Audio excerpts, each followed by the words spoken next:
The violation notice was zip-tied to my fence like a trophy. Bright orange.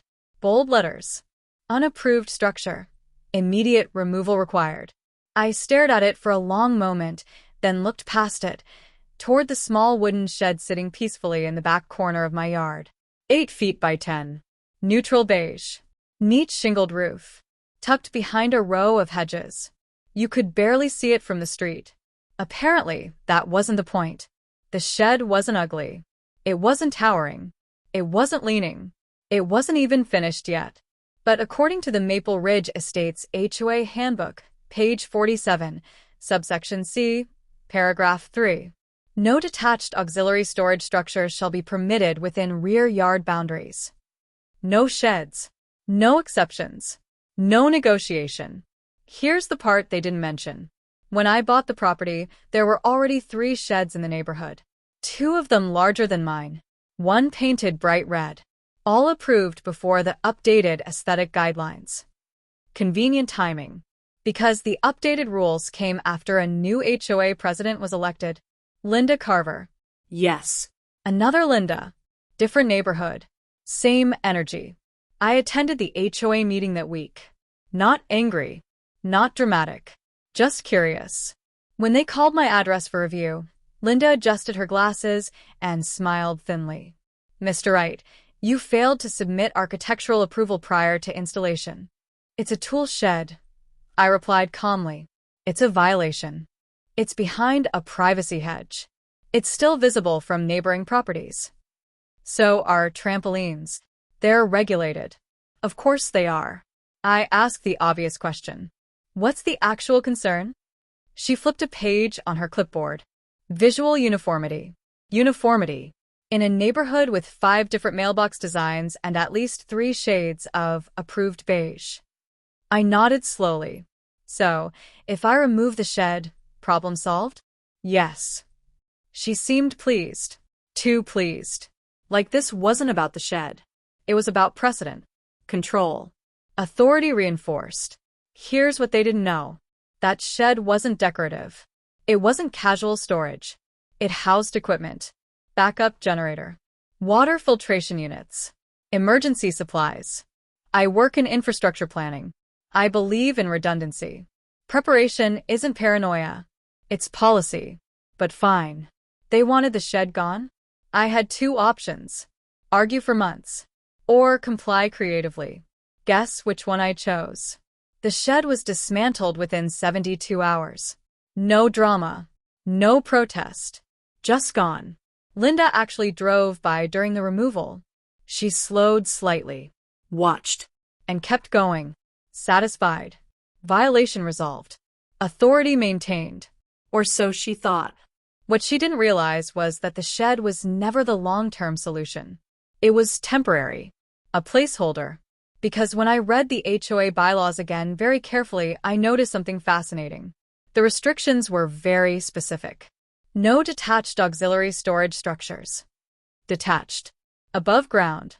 Visible. Nowhere did it mention subterranean development. Nowhere did it prohibit underground construction. Nowhere did it address reinforced concrete installations beneath existing grade. In fact, the guidelines were completely silent on anything below surface level. That silence? That was expensive. I called a contractor the next morning. Not a handyman. Not a shed builder. A structural excavation specialist. When he came out to survey the yard, he raised an eyebrow. You want what? A reinforced underground bunker, I said plainly. He studied me. For storms. For compliance. He laughed. Then realized I wasn't joking. The plans were precise. 20 feet long. 12 feet wide. 8-foot ceiling clearance. Concrete walls. Steel-reinforced access hatch. Climate control. Independent power system. Soundproofed ventilation. If I couldn't have a shed in my backyard, I'd build something they couldn't see. And couldn't regulate. Permits were pulled. County approved. Engineering stamped. Inspection scheduled. All perfectly legal. Because unlike HOA opinions, county building codes are real law. Excavation began 2 weeks later. Heavy machinery rolled into my backyard. Dirt piled high. Foundation poured. Rebar installed. Concrete set. The neighbors were curious. Linda? She was confused. She showed up on day 3. Hard hatless. Concerned expression, perfectly rehearsed. "What exactly are you building?" she asked. I smiled. "Nothing you can see." And that was the beginning of the most expensive compliance in HOA history.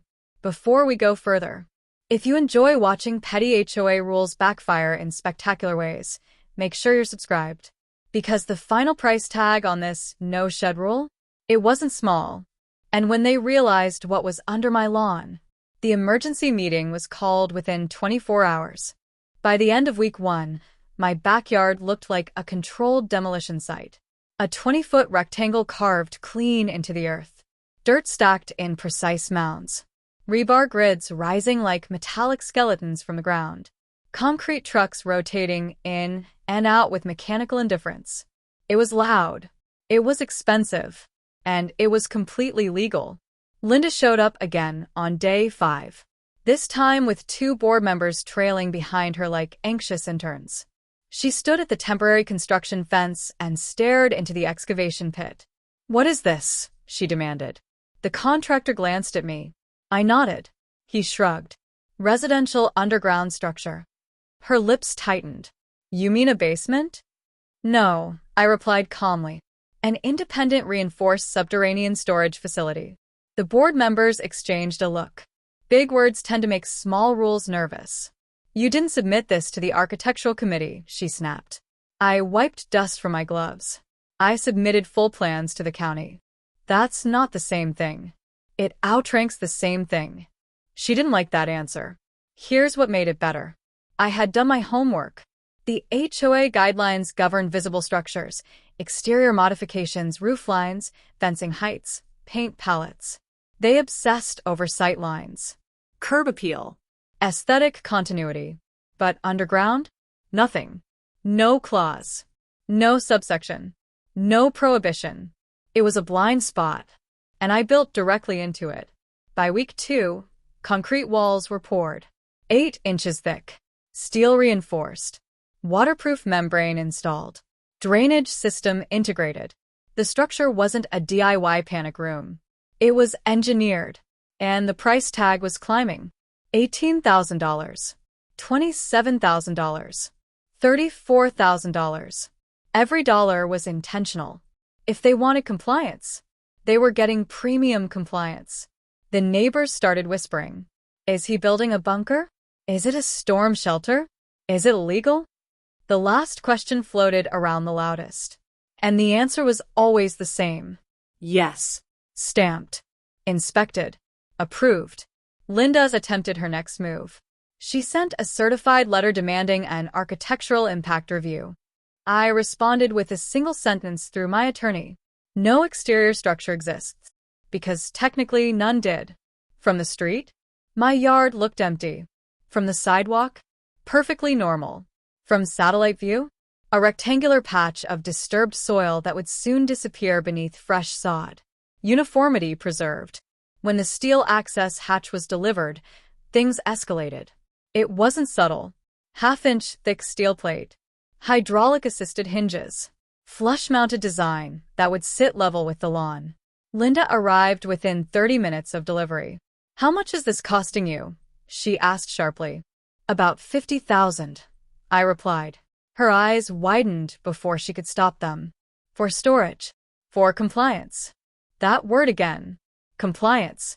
It sounds harmless. But when someone uses rules to restrict you, and you respond by following them perfectly, it becomes powerful. The HVAC specialist installed a self-contained ventilation system. Whisper quiet. Filtered. Humidity-controlled. Then came the electrical. Dedicated panel. Battery backups. Independent generator connection. Redundancy on redundancy. Because if I was going underground, I was doing it properly. Linda called an emergency HOA board meeting. I received the notice taped to my door. Concern regarding extensive excavation. Concern. Not violation. Because they couldn't call it one. They had nothing to cite. I attended the meeting. Sat quietly in the back. When my property was discussed, Linda spoke carefully. We are reviewing potential risks to community integrity. I raised my hand. Is there a rule against underground reinforced storage? Silence. One board member flipped through the handbook. Another checked a tablet. Nothing. Finally, their attorney cleared his throat. There is currently no explicit prohibition. The room shifted, because now the dynamic had changed. Linda tried a different angle. What about safety? I smiled slightly. County inspector signed off yesterday. What about property values? Fully concealed. No visual impact. What about? The shed is gone. I interrupted gently. As requested. That landed. Hard. Construction finished in just under 5 weeks. The hatch was installed flush with the lawn. Topsoil replaced. Fresh sod rolled out. Watered. Leveled. Within days, you couldn't tell anything had ever happened. No shed. No structure. No violation. Just grass. Perfect, uniform grass. But beneath that grass, 20 by 12 feet of reinforced concrete. Climate-controlled. Powered. Insulated. Soundproofed. Worth more than most backyard renovations in the neighborhood. All because of a rule about sheds. The final inspection paperwork arrived in a neat envelope. Approved. Closed. Complete. I framed a copy. Not because I needed to, but because sometimes documentation is art. Linda drove by that weekend. Slowed. Looked at the lawn. Nothing visible. No angle to attack. No claws to weaponize. She sat there for a moment longer than necessary. Then drove away. You'd think that would be the end. Shed removed. Rules obeyed. Silence restored. But here's the problem with power built on control. When control fails, pride gets involved. And pride? Pride is far more expensive than concrete. 3 days later, I received another certified letter. This one wasn't about aesthetics. It was about unapproved structural modification. And this time, they were threatening fines. The fine schedule was almost impressive. $100 per day for unapproved structural modification. Retroactive to the start of excavation. Payable within 30 days. Failure to comply would result in lien proceedings. I read it twice. Then once more slowly. Because threatening a lien over something you have no jurisdiction over isn't bold. It's reckless. I didn't respond emotionally. I responded professionally. My attorney drafted a formal letter within 48 hours. Attached. County-approved permits. Engineering certifications. Inspection sign-offs. A highlighted copy of the HOA bylaws. Specifically, the sections they kept ignoring. There was still no clause governing underground structures. No prohibition. No review requirement. No authority. The letter concluded with one simple sentence. Absent an enforceable covenant addressing subterranean construction, any attempted fine would constitute bad faith enforcement. Bad faith. That phrase tends to make HOA attorneys uncomfortable. Their response was delayed. That told me everything. If they had a rule, they would have cited it immediately. Instead, they were searching, scrambling, trying to invent justification after the fact. Meanwhile, the fines kept accruing on paper. Linda sent reminder emails, copied the entire board, used phrases like community standard erosion and precedent-setting risk. Precedent. She was afraid of precedent, because if one homeowner found a loophole, others might read the rules too. The real twist? 3 different neighbors approached me quietly over the next week. What exactly did you build? Is it storm-rated? Did the HOA really approve that? I gave the same answer every time. They didn't need to. That answer spread faster than the crane video ever did. Then came the board meeting. This one was tense. Linda opened with confidence. She clearly didn't feel. We have assessed fines totaling $2,300 and continuing. I raised my hand. Under which covenant? She glanced at the HOA attorney. He adjusted his glasses. Well, while there is no explicit underground clause. The room leaned in. The board may interpret general structural language broadly. Broadly. That's legal code for we're guessing. I stood up. Calm. Measured. I'd like to read from Article 4, Section 2. I said. No detached auxiliary storage structures permitted. Detached. Auxiliary. Above ground. Every word mattered. Then I flipped to Article 7. Architectural review required for visible exterior modifications. Visible. Exterior. Not subterranean. I placed the county inspection report on the table. Stamped approval. Engineering compliance.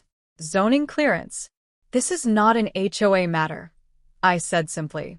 It's a county-approved installation beneath grade.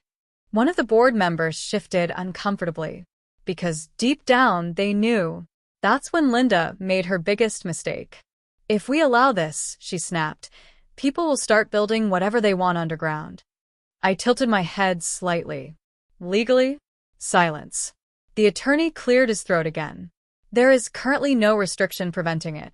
The word currently echoed. And that was the pivot point. You see, HOAs can amend bylaws. But they can't apply amendments retroactively. And they definitely can't fine someone under a rule that doesn't exist yet. If they tried, that would escalate beyond neighborhood politics. That becomes selective enforcement, which courts dislike intensely. 2 days later, I received another letter. The fines were temporarily suspended pending legal review. Translation. They realized they were on thin ice. But Linda wasn't ready to back down. She proposed an emergency amendment vote. New language. No underground storage facilities, bunkers, or reinforced subsurface enclosures shall be constructed without prior HOA approval. Specific. Very specific. Almost personal. The problem? Amendments require majority homeowner approval. And now the entire neighborhood knew what had happened. They knew the shed was removed. They knew the bunker was legal. They knew the fines were shaky. And they knew the board was trying to change rules after the fact. That doesn't inspire trust. Voting day arrived. Ballots collected. Tension thick. Linda stood near the front of the clubhouse, arms crossed. Confident smile carefully reconstructed. The votes were counted twice. Then read aloud. Amendment rejected. By a significant margin. The room shifted instantly. Because this wasn't about a bunker anymore. It was about authority. And that authority had just been publicly checked. After the meeting, one homeowner said something quietly that stuck with me. It's not about what you built, he said. It's about them overreaching. Exactly. The shed rule was about control. The fines were about retaliation. The amendment was about reclaiming power. And none of it worked. 3 days later, the fines were formally withdrawn. No apology. Just administrative language. Case closed. Violation void. You'd think that would finally end it. But when someone loses control twice, first the shed loophole, then the amendment vote, they don't usually walk away gracefully. They escalate. And Linda? She wasn't finished yet. Because the next notice I received wasn't about structures. It was about community safety concerns. And this time, she was calling the city. The city inspector showed up on a Tuesday morning. White truck. Official seal on the door. Clipboard in hand. Calm expression. Professional. Very different energy from HOA theatrics. Linda stood on the sidewalk when he arrived, arms folded, pretending she just happened to be outside. Coincidence, of course. Morning, the inspector said, stepping into my yard. We received a complaint about unauthorized underground construction. From the HOA? I asked. He gave a small shrug. We don't list names. Of course they don't. I handed him a folder before he could ask. Permits. Engineering certifications. Inspection approvals. Final sign-off. Every page tabbed. Every stamp visible. He flipped through slowly. Nodded once. Then again. Everything here looks compliant. Linda's posture stiffened slightly. He walked the yard. Examined the flush steel hatch. Checked the grading. Measured setback distance from property lines. Verified drainage routing. He even asked to see inside. I unlocked the hatch. Hydraulic hinges lifted smoothly. Cool, conditioned air drifted upward. Concrete walls. LED lighting. Electrical panel neatly mounted. Ventilation system humming quietly. It looked less like a bunker and more like a high-end wine cellar. Except it wasn't wine inside. The inspector climbed back up after 10 minutes. Wiped his hands. Well built, he said plainly. Any violations? I asked. None. He turned toward Linda. Ma'am, this installation is fully permitted and compliant with municipal code. She opened her mouth, closed it, then tried again. But it affects the character of the neighborhood. He blinked once. That's not a city code category. He left within 20 minutes. Case resolved. Officially. In writing. Again. I received a follow-up email that afternoon confirming no further action required, which meant something important. Linda had escalated beyond the HOA. And lost. Publicly. You would think 3 failed attempts would be enough. Shed removal. Fine withdrawal. Amendment rejection. City clearance. But pride is persistent. And embarrassed authority is dangerous. 2 weeks later, she shifted strategy entirely. If she couldn't attack the structure, she'd attack the narrative. A neighborhood newsletter went out. Subject line: Community Transparency Update. Inside, a carefully worded paragraph referenced large-scale private developments that may not reflect the shared spirit of Maple Ridge Estates. No names mentioned, but everyone knew what she didn't anticipate. Most residents had already seen the permits, already attended the vote, already watched the city inspector leave satisfied. When power overreaches too often, credibility erodes. Quietly, permanently. Then something unexpected happened.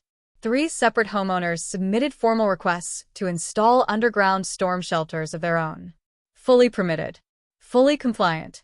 One even asked my contractor for a quote. That's when it clicked for the board. This wasn't spreading chaos. It was spreading awareness. People were reading the rules, understanding their rights, and acting within them. The next HOA meeting felt different. Quieter. Measured. Linda's tone had shifted from authoritative to defensive. We need to maintain harmony, she said carefully. Harmony. Not enforcement. Harmony. It was subtle, but noticeable. Midway through the meeting, one board member spoke up. Perhaps we should focus on issues that are clearly within our jurisdiction. That sentence landed like a soft but undeniable correction. Linda didn't respond immediately, because she couldn't. Afterward, as people filtered out of the clubhouse, someone clapped me on the shoulder. You didn't break the rules, he said. You just read them. That's the difference. There's rebellion. And there's precision. I chose precision. A week later, Linda resigned. No dramatic speech. No public admission. Just a brief email citing personal time commitments. The vice president stepped in temporarily. The atmosphere shifted almost overnight. Less tension. Less surveillance. More common sense. The shed rule still existed. But no one tried to weaponize it anymore. Because they'd learned something expensive. When you enforce rules selectively, you invite scrutiny. And scrutiny doesn't always land where you expect. From the street, my property looks exactly like it did before all of this. Green lawn. Clean fence. Nothing visible. But beneath that grass sits $50,000 worth of reinforced compliance. A permanent reminder that wording matters. Authority has limits. And silence in a bylaw is opportunity. You'd think the story ends there. HOA president resigned. City cleared. Community stabilized. But there was one final twist. Because when Linda sold her house 3 months later, the buyer asked a very specific question during inspection. Is there any underground construction in this neighborhood? And suddenly, the bunker wasn't just mine anymore. It was part of the community conversation. By the time Linda's house hit the market, the bunker had taken on a life of its own. Not visually, not structurally, but symbolically. It wasn't that weird underground thing anymore. It was the project the HOA couldn't stop. And in quiet suburban neighborhoods, reputation travels faster than landscaping crews. The buyer who toured Linda's home wasn't concerned about my property specifically. He was concerned about governance. During the disclosure period, He asked the board a direct question. Are there any ongoing disputes or enforcement inconsistencies within the association? That word again. Inconsistencies. It's polite language for overreach. The board had to answer honestly. Recent attempted fines. Failed amendment vote. City complaint dismissed. All documented in meeting minutes. Transparency cuts both ways. Linda's home sold. But not quickly. And not above asking. Because stability matters to buyers. And drama leaves fingerprints. Meanwhile, life on my side of the hedge returned to routine. The bunker became exactly what it was meant to be. Secure storage. Emergency preparedness. Redundant infrastructure. No spotlight. No theatrics. Just quiet utility. Which is ironic.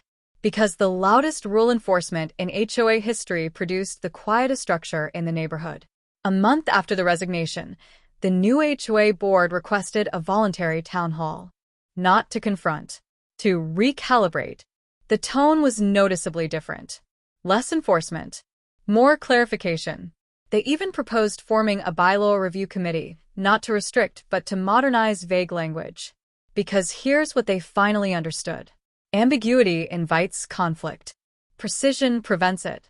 One homeowner raised a hand during that meeting. Are we banning underground shelters now? The room paused. The interim president answered carefully. No. We're reviewing language to ensure clarity going forward. Going forward, not backward. Because retroactive enforcement is where they got burned. And they knew it. After the meeting, a neighbor approached me privately. You didn't build that bunker out of spite, did you? I smiled. No. I built it out of compliance. That's the part people misunderstand. This was never rebellion. It was interpretation. They said no sheds. I removed the shed. They said nothing about underground structures. So I built one. Fully permitted. Fully legal. Fully compliant. Over time, the bunker stopped being controversial. It became normal. Occasionally, someone would ask about ventilation specs, or waterproofing methods, or cost breakdowns. The conversation shifted from judgment to curiosity. And curiosity is far healthier than control. Looking back, the shed was never the issue. It was small, harmless, functional. The real issue was authority flexed without foresight. Because when rules are enforced aggressively but written loosely, someone will eventually read them carefully. And careful readers are expensive opponents. The final irony? 6 months later, the HOA quietly amended the shed rule. Detached sheds were allowed again. With size limitations. With design guidelines. With clear submission requirements. Balanced. Reasonable. Practical. Exactly what it should have been from the beginning. No apology came. None was needed. The amendment itself was acknowledgement. And acknowledgement in HOA politics is as close to victory as you get. Today, if you walk past my house, you'll see nothing unusual. Just a clean stretch of lawn. Maybe a garden hose. Maybe a trimmed hedge. No visible rebellion. No dramatic structure. But beneath that grass lies $50,000 of reinforced documentation. A permanent reminder that silence in a rulebook is not authority. It's opportunity. The shed is gone. The bunker remains. The HOA survived. The president didn't. And the neighborhood? Stronger for having tested its limits. Because sometimes the most powerful way to challenge control isn't to break the rules. It's to follow them perfectly. Underground.